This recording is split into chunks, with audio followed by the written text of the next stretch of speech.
Minister Ong Ye Kung.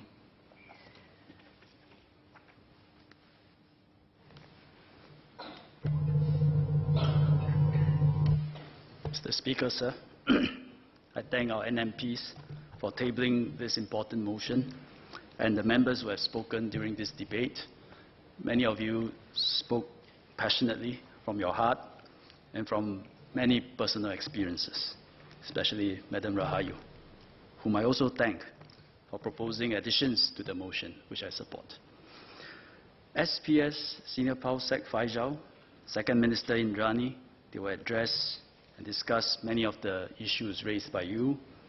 But amidst all these ideas and suggestions raised, I thought it is useful for me to speak on the key principles of the Singapore's education system.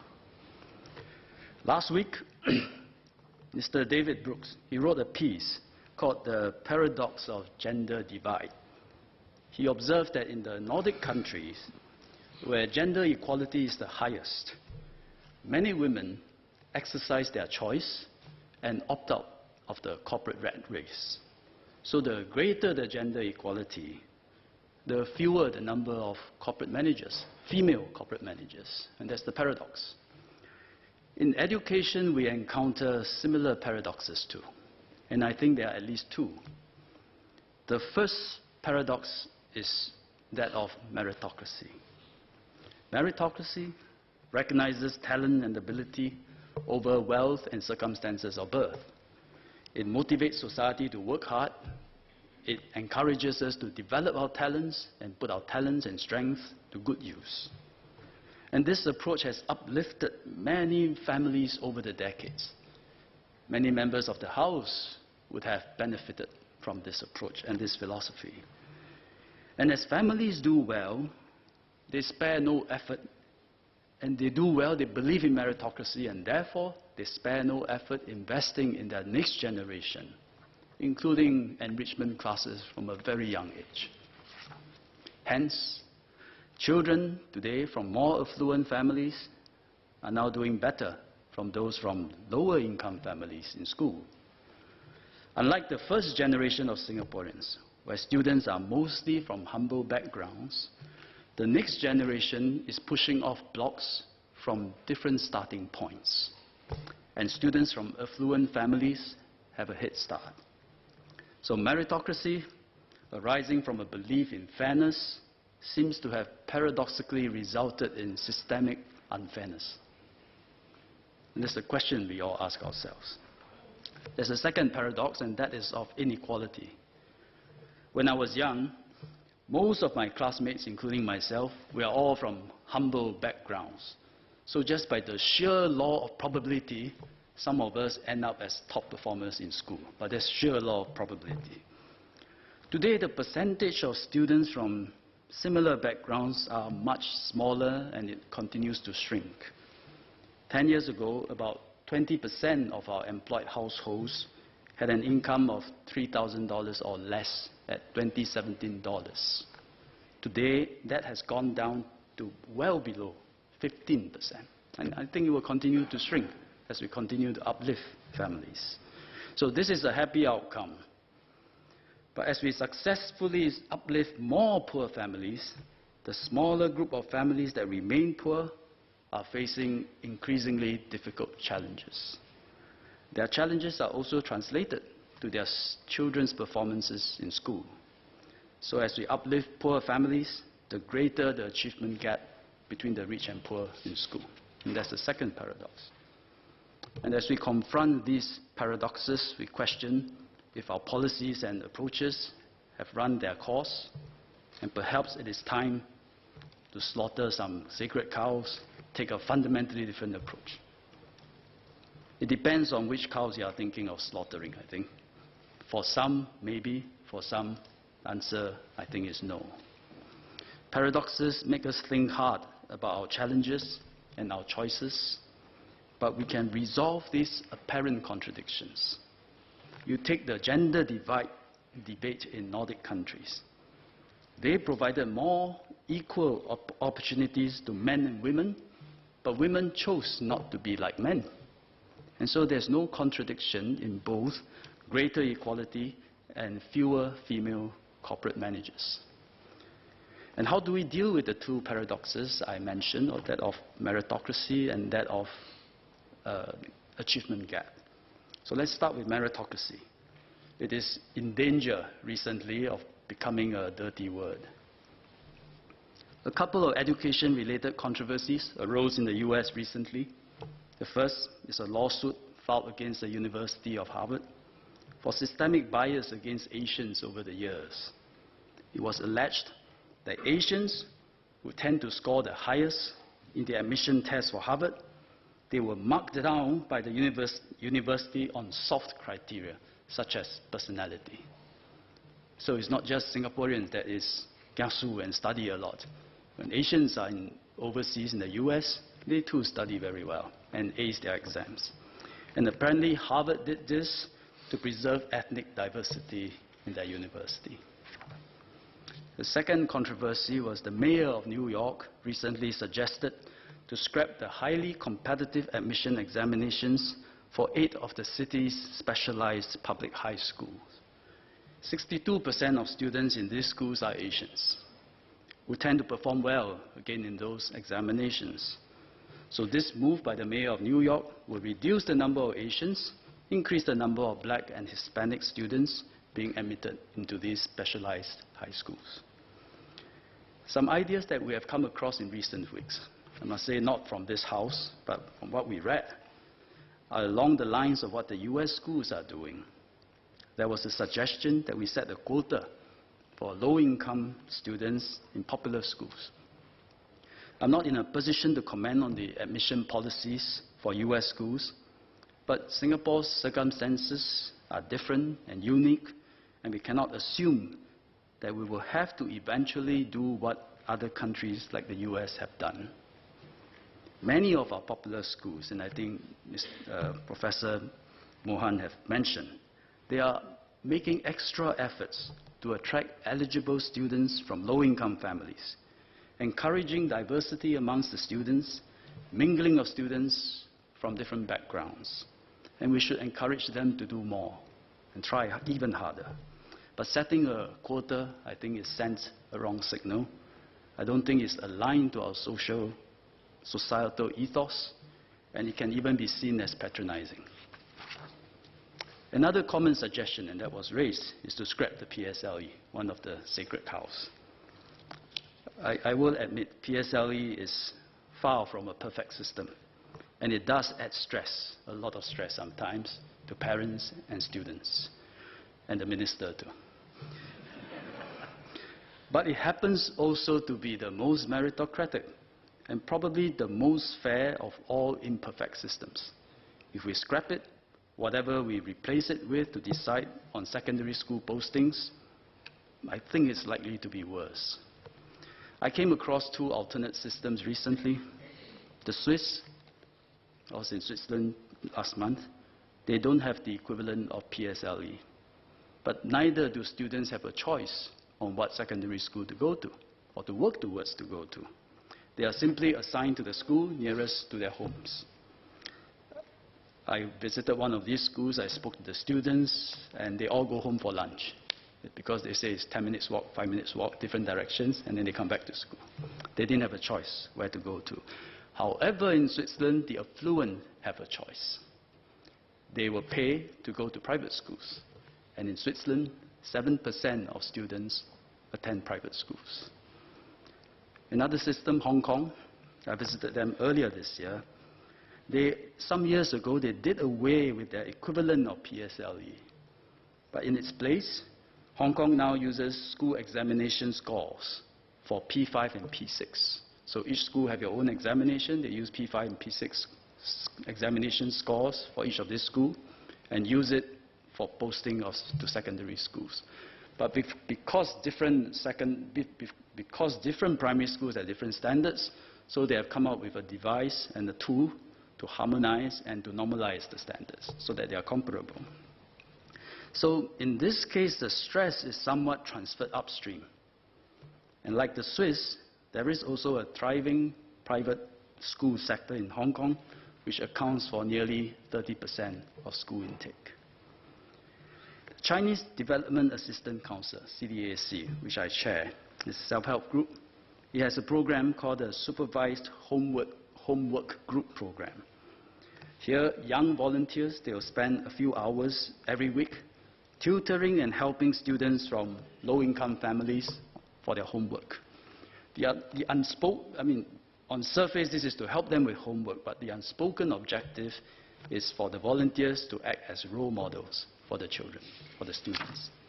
So I thought the volunteers will be a very suitable group who should have their opinion heard. And so I asked them, do they think PSLE should be scrapped? They have no vested interest. They have gone through the education system themselves, and they are now helping poor students cope with schoolwork. So I thought, let us hear their opinion. On the education system as a whole, they have many different views. But on PSLE, the great majority disagree with scrapping it. Why?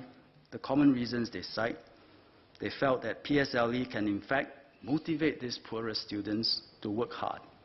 And there are resources to support the poorer students. One expressed frankly that we can complain that PSLE favors the rich, but the rich are better poised to prepare their children in whatever alternate system that is in place. They say support the weaker students more, but don't take away the PSLE. So I think it's not a straightforward matter. This sacred cow survived for some very valid reasons, but what I think we need to do, we must do, is to reduce the stakes of this examination. Make it less of a do-or-die examination that is so important as if it will determine your whole life, which it doesn't. And there must be many other ways that we can do this to reduce the stake of this examination. And one way I always talk about is to ensure a broader definition of merit, one that does not focus too narrowly on past academic scores, but recognizes a broad meritocracy of skills, given the various strengths and talents of our people. That, at the core, is the objective of Skills Future. And that is why pedagogy is changing in schools, which many members have acknowledged. It is more experiential, more applied, more exploratory. And there are many more pathways in the higher education sector leading into lifelong learning that Professor Randolph Tan talked about. We can't change the fact that the starting points of each child is different, but our system can ensure that they all run a good race and finish as well. Now let's talk about the second paradox, which is that of the achievement gap. The easiest way to close the gap is to actually cap the top. Some of the suggestions raised in public, such as banning tuition and enrichment classes, redistributing resources from popular to less popular schools, are pointing in that direction. Excessive tuition to the point of causing undue stress and killing the joy of learning is not good for the child. But I don't think capping achievements and limiting opportunities is the right approach either. It runs against a very fundamental philosophy of our education system. As the educators in MOE will say, they say in Chinese, 保底不封顶, means don't cap the top, uplift the bottom. Indeed, a good proportion, about 7.5% of students who live in 1 to 3 room HDB flat every year emerge as top PSLE performers. And there are many others with great non-academic strengths and talents, and we must continue to strive to help them develop their strengths to the fullest. MOE's resourcing of schools reflect this approach. The highest level of funding, about $24,000 per student, goes to the specialized schools, means Crest Secondary School, Spectra Secondary School, Northlight School, Assumption Pathway School. The next highest level of resourcing, about $20,000 and $15,000 per student, goes to normal technical and normal academic streams, respectively. A student in other courses in government and government-aided schools and in independent schools attracts under $15,000 of resources per student. In addition, MOE regularly rotates and ensures that our good performing teachers and principals are well spread across different types of schools. Beyond resourcing of schools, further assistance are granted to students from lower income households. They come in the form of financial assistance schemes, bursaries, school meal programs, and also the Opportunity Fund. The Public Service Commission, PSC, also reaches out to students from different schools in a quest for diversity amongst government scholars. It has been paying special attention to applicants from low-income families. Students from two junior colleges, RI and Hwa Chong, they used to dominate the scholarship awards. But the situation is improving. In 2007, over 80% of PSC scholars were from these two JCs. In 2017, that percentage has come down. It's now 60%. The PSC is also adjusting its interview techniques. They recognize that students from poorer backgrounds tend to be less articulate.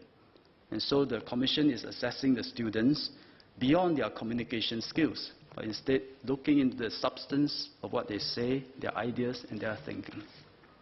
And as a result, we continue to see President's scholars who come from humble backgrounds of outside the most popular junior colleges.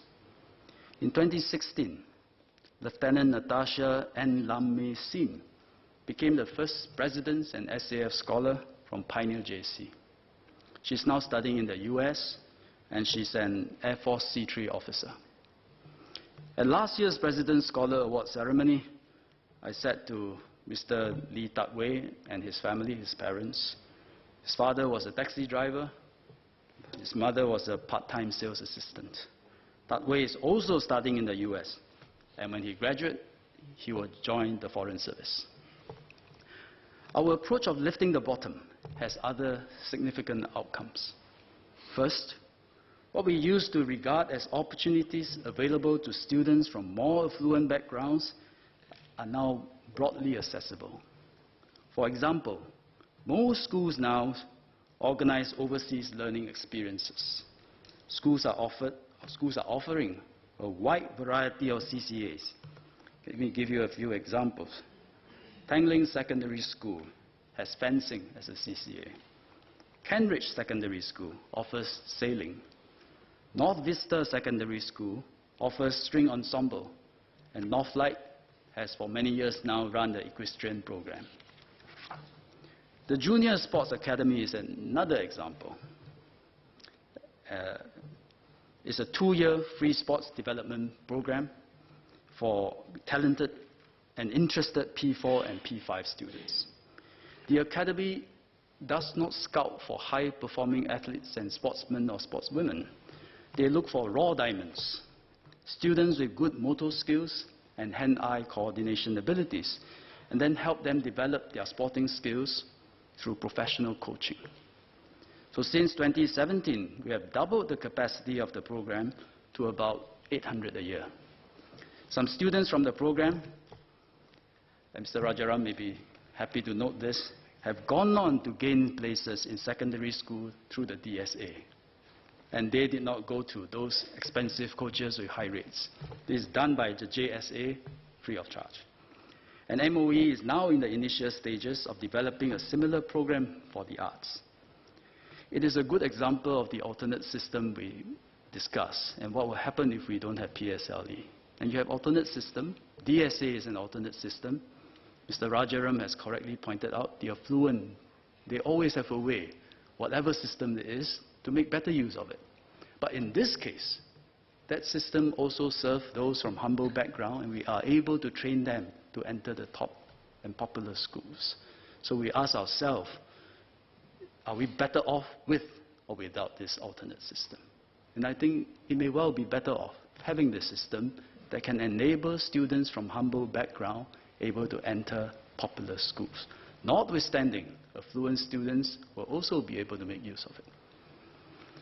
The second significant outcome is smaller class sizes for weaker students. The additional resources for specialized schools I mentioned, and students in normal streams, they come partly in the form of additional teaching resources. So in Crest Secondary School, Spectra Secondary School, Northlight School, Assumption Pathway School, the typical class size is 20. In lower primary, learning support programs are done in groups of 8 to 10. Many normal technical classes are now taught also in sizes of 20, or they have a class size of 40, but 2 teachers. In many junior colleges, consultations between students and teachers often one-to-one. For sessions with an education and career counselor or guidance, students meet one-on-one or in very small groups. There is sometimes still the perception that students study in one class and it is of a certain size. The reality and the lived experience of students is that they now regularly move around, join different groups, and there is no single class size. But let me put MOE's position on class size straight and clear. With good teachers, smaller class sizes help the students. Our teachers can attest to that through first-hand experience. In fact, I think there was a suggestion by Ms. Kwik Xiaoyin to do a study. Actually, we are convinced. With good teachers, smaller class size help the students. It's quite clear. Why then is MOE cautious on the issue of class size? Because how it is implemented makes all the difference. Let me cite you the results of a few studies to illustrate this. They are done in overseas. They are done in an overseas context, but nevertheless, these are scientific studies, and we should take note of the results. 2009, Hong Kong did a study on small class teaching in primary school. It puts about 700 classes through an experiment over 3 years, varying their class sizes along the way. The study found that, however, they varied the class sizes. There were no significant differences on performance compared to the territory-wide averages. What Hong Kong did find was that where an experimental school or class did significantly better, it was because the principal was more experienced, took an active role in developing the curriculum, developing the teachers, and involved the parents in education. And those were the key drivers of better performances. Another study was done by the Taub Center for Social Policy Studies in Israel, and results was published in their 2016 annual report. Unlike the Hong Kong study, the Taub Center did not conduct an experiment. They gathered a large volume of data on students' results and did a multivariate analysis on the key determinants of the results, with a special focus to find out if class size made a difference. The conclusion was in the first page of the report on the study, which said, I quote, "No significant relationship was found between class size and achievement," unquote. However, the study did find that for the learning of Hebrew, the larger the class size, the better the results. There are various explanations to do this. I won't go into it today. The third study was done in 2011 by the Center for American Progress, and the results I thought were particularly insightful and shed light on the results of the 2 studies I just mentioned and just cited. This US study, observed that smaller class sizes was a popular idea. But after tens of billions of dollars were spent across states, particularly in California and Florida, it did not affect results in a statistically significant way. One reason was that in the US's context, smaller class sizes meant hiring of many new teachers who were inexperienced and yet to be effective in the class. The report said, quote, "The evidence on class size indicates that smaller classes can, in some circumstances, improve student achievement if implemented in a focused way. But class size reduction policies generally take exactly the opposite approach by pursuing across-the-board reduction. They are also extremely expensive and represented wasted opportunities to make smarter educational investments." When I was in Finland earlier this year, I visited a secondary school. Finland has a very good education system, and I asked the teachers for their opinion on class sizes. They told me this. They say there are different political parties in Finland, and each one has a position on the class size, and they all have different class sizes. And whoever is elected will then legislate that class size and put it into law. And the teachers said that we rather not have that rigidity. Grant the school the teaching resources. Give them the flexibility to configure class sizes for different groups of students for different subjects. And this is what Singapore has been doing. Let me summarize. Earlier generations of Singaporeans have worked hard to uplift lives, and education play a major role. But success creates new problems. The doubts of many Singaporeans, whether meritocracy still works, whether inequality is worsening, are paradoxically the results of our policies succeeding and improving the lives of Singapore families. That is why I said tackling inequality is unfinished business. But I stress there is no contradiction between meritocracy and fairness, nor reducing inequality and raising our collective standards. Instead, we should double up on meritocracy, broaden its definition to embrace various talents and skills. We should not cap achievement at the top, but try harder, work harder to lift the bottom. I wanted to set out these fundamentals because it is important to have broad agreement around them. If we have, we are in a much better position to develop the education system to better prepare our children for the future. As to what exactly we need to do in terms of programs, initiatives, policy reviews, MOE will take in all the views and suggestions raised inside and outside of this House and consider them. Some we will implement. Some may take time to implement. Others involve trade-offs, and we may decide not to implement them for the time being. The Speaker asked two questions. He asked, this Deputy Speaker, Speaker, while he was here, asked two questions. He asked, what is the most important school you attend? Who are our most important teachers? And my answer is this. The most important school is our family. The most important teacher, our parents. Of course, it takes a village to raise a child, but the home and the parents is one of the most important education experience all of us will have. But it also makes, so you imagine if a family is a school and the parent is the teacher, it makes the job of MOE complicated. Because between the parent and the child is a complex relationship. And all of us who are parents, we know that. There's expectations, love, respect, hopes, fears, worries, all complex relationship, and MOE is in the middle of it. But it also means that being an educator is a great privilege because you get to educate a child, which is the most cherished, valuable to the parents. Which is why Mr. Darrell David is not here. Which is why Mr. David mentioned that being a teacher is unlike all other professions. Unlike a lawyer or a pilot where nobody questions you, how you do your job.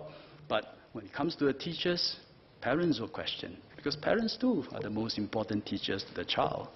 And it's a complex relationship between mother and child, father and child. So there are so many opinions on education because of that. It's so close to our hearts because it affects the closest people in our lives, our children. It also means that discussion on education can be frustrating and sometimes end up in a stalemate. Parents will say, MOE, you better change. MOE sometimes will say, I think parents too, you need to change. Sometimes we point fingers at each other. The children don't say this. They look at you and say, I think both of you better change. The truth is, we are all in this together as partners to build a better future.